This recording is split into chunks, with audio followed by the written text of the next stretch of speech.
Hey everyone, it's Fox from modelmaking.guru here, back with part 3 of our build diary of the Bandai Master Grade Heavyarms Gundam. As you can see, we've got all the main sub-assemblies done for the figure. These have all been put together, painted first, like we said in the last episode. All been painted, they've been put together, snap fit, not glued. I've had to glue one or two little pieces just because they were, a bit loose. Snapped together into their little sub-assemblies, and they have been varnished with a gloss varnish, ready for decals and weathering. For the gloss varnish, I used Pledge multi-surface wax. Let me show you. Oh, wrong side. Pledge multi-surface wax. It is Pledge multi-surface wax, trust me. It's what our American cousins would call future or clear.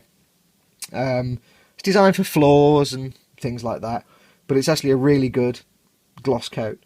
A lot of people will spray it on. I actually brush painted this purely because whenever I've sprayed it, I've always got like an onion peel, orange peel surface. I've never got a nice smooth surface, but I found if I brush it on with a nice flat brush, let me see if I can find it, the nice flat brush that I can't actually find. There we go. Just a nice flat brush, reasonably soft, just a very thin coat.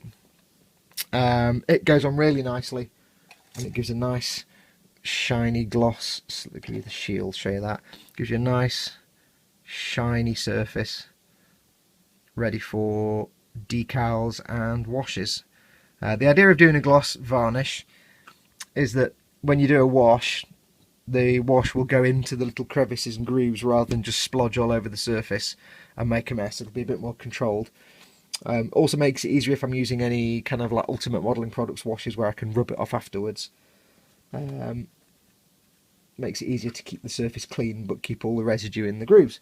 So that's been done. It's been given, I think, a coat on either side. One single coat. I just need it slightly shiny.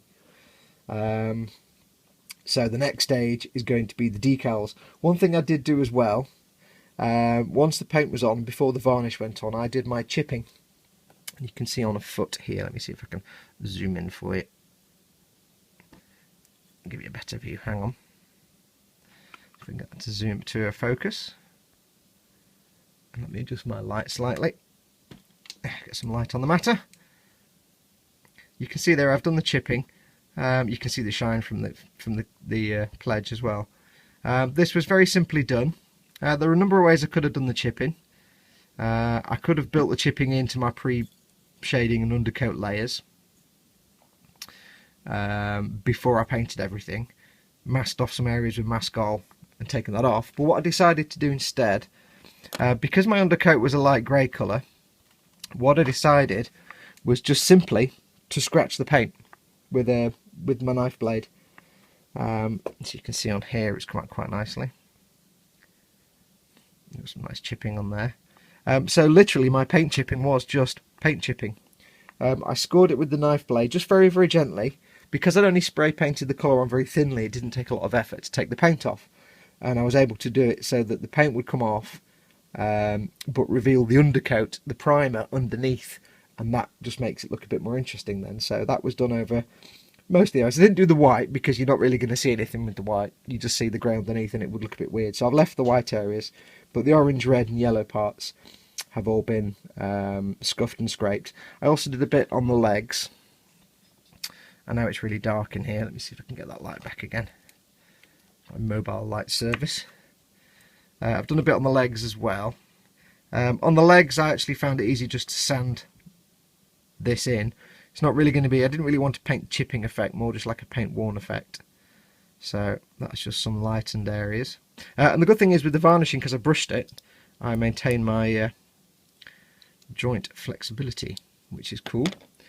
So we've got the paint chipping done, we've got the paint on, we've got the gloss varnish on. Next stage is these. All the decals in the world, all of them, all. See if we can get closer and have a look. There are millions of them, and they're all really tiny, and they're all over the whole model. So that's the next stage. The gloss coat should help those bed down. I'll be using Microset and Microsol. But that's where we're up to, really. Just a little quick catch up. All went together really nicely, I have to say, especially as it's a snap fit kit. I had one or two little niggles here and there. The covers for the Gatling cannons weren't sitting flush with the bottom at first. They were kind of stuck out like this. The hinge here was at a wonky angle, so I took it all apart again because it's snapped together. I can do that. Took it all apart again, pulled this front piece out with the Gatlings on, and there was some stuff on one of the pins that was keeping the plate from sitting straight. So I just widened the hole on the back of this plate, pushed it in properly, and now it sits nice and flat. You see? So all is good. Added a couple of little tiny accent points, little shiny bits on the shield here. These little grey areas on the back of the backpack. I don't know if you can see that. Just put those in. I'll probably do some more as I go along. That's all I could think of at the time. The missile packs are all done, and they survived the varnishing, so they still open.